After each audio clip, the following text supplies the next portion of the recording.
ఏంట్రా సైకిల్ మీద వచ్చి కొట్టేస్తావా?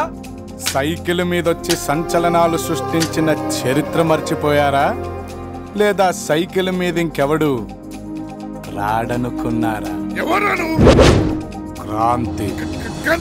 నాకు కావాల్సిన వాళ్ళకి క్రాంతిని, కానీ మీలాంటి కన్నింగాళ్లకే కంత్రి. స్త్రీకి పైటి చెంగు సిగ్గుని కాపాడుతుంది, మగాడికి పై పంచ పెద్దరికాన్ని నిలబెడుతుంది.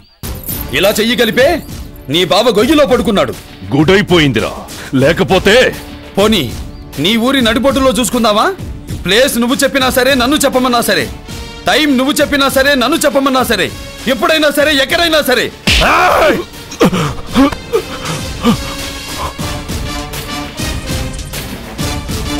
కత్తులతో కాదురా, కంటి చూపుతో చంపేస్తా. నేను పూజించే ఈ లక్ష్మీ నరసింహస్వామి మీద ఒట్టు, ఈ రోజు నిన్నిక్కడే నరికేయకపోతే నేను రంగారావు భూపతి కొడుకునే కాదు. శభాష్, అదిరా, ఆకసి ఉండాలిరా, ఆకసి ఉండాలి. ఈ గొడవ నీకు నాకు మధ్య, ఇందులో నీ వాళ్ళు చావద్దు, నా వాళ్ళు చావద్దు. నేను ఒక్కడనే వస్తా. నువ్వు మగాడవైతే ఒక్కడవే రా. ఇవాళ నువ్వు నేను ఒక్కళ్ళే ఉండాలి. రారా. ఈ రోజు నుంచి వీడు నా కొడుకు అన్ను అనుకునేలా నేనే పని చేయను. నా కొడక అనుకునేలా చేస్తా.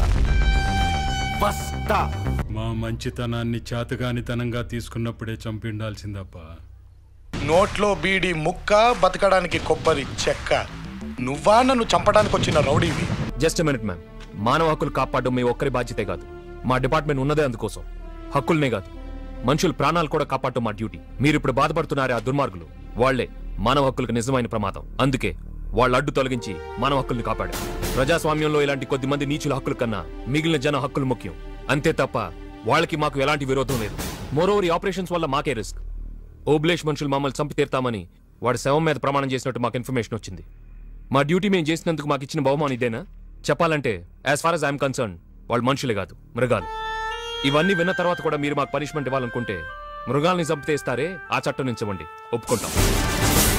మందిని తెచ్చుకున్నావుగా, నీ వెనకున్నది నీ పోస్ట్కి భయపడి వచ్చిన జనం, నా వెనకున్నది నన్ను కావాలనుకునే జనం. వాళ్లలో మగ్గం తిప్పిన తమ్ముళ్ళున్నారు, నాగలి పట్టిన రైతన్నలున్నారు, చక్రం తిప్పిన కుమ్మరులున్నారు, కొలిమిని మండించే కమరన్నలున్నారు, కొడవలి పట్టుకునే అక్క చెల్లెలున్నారు, ఆఖరికి నిన్ను శ్మశానంలో కడతేర్చే కాటికాపరి తాతయ్యలు కూడా ఉన్నారు. వాళ్ళ మెలితిరిగిన కండలతో, రాటు తేలిన చేతులతో వాళ్ళు రోజు చేసే పని ఒక్క నిమిషం పక్కన పెట్టి నీ పని పట్టడానికి చెయ్యెత్తితే మళ్ళీ ఎలక్షన్లే. ఇంత జనశక్తిని కూడా కట్టుకున్నావు. ఏ కులం రానేది?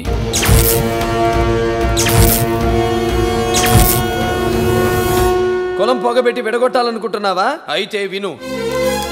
నాకున్న జ్ఞాన సంపదలో బ్రాహ్మణుణ్ణి, ఐశ్వర్యంలో వైశ్యుణ్ణి, మంచికి మాలని, వంచిస్తే ఎదురు తిరిగే మాదిగని, కష్టాన్ని నమ్ముకున్న కమ్మరిని, కుమ్మరిని, కంసాలిని, రజకుణ్ణి, నాయి బ్రాహ్మణుణ్ణి, కల్లుగీత కార్మికుణ్ణి, కల్మషం లేని యాదవుణ్ణి, ఆపదలు ఆదుకునే వెలమని, వ్యక్తిత్వంలో రాజుని, అమ్మని మరిపించే కమ్మని, పౌరుషంలో రెడ్డిని, భుజబలంలో కాపుని, అన్ని కులాలు ఆదరించే వీర వెంకట సత్యనారాయణ స్వామిని.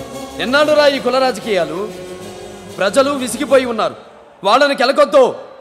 కలకలం పుట్టి కోపంతో కట్టలు తెంచుకుని ఒక్క కేక వేస్తే నన్ను ప్రాణాలతో వదిలేస్తాన్ని వాడితో కవరంపావు కదా, నేను నిన్ను ప్రాణాలతో వదిలేస్తున్నా. బతికిపో. ఈ రోజు బతకడం అంటే ఎంత కష్టం అనుభవిస్తూ బతుకుతావు. నా ఆలోచన నుంచి తప్పించుకోలేక చావడమే సుఖం అనుకునేలా చేస్తా. ఒక మగాడుగాను దెబ్బ కొట్టాడు, ఒక మొగుడుగాను దెబ్బ కొట్టాడు. మా ఇంట్లో కారం లేదే తినం, ఒంట్లో అహంకారం లేదే బతకం. చిట్టు నా కొడుకుని చంపేస్తా, లేకపోతే చస్తా. నాకు న్యాయం అనిపించిన దానికోసం ప్రాణాలు ఇవ్వటం, లేకపోతే ప్రాణాలు తీయటం నాకు తెలిసిన నీతి. ఆడు గడప దాటి అడుగు బయట పెట్టిన క్షణమే తల మొండెం వేరవ్వాలా.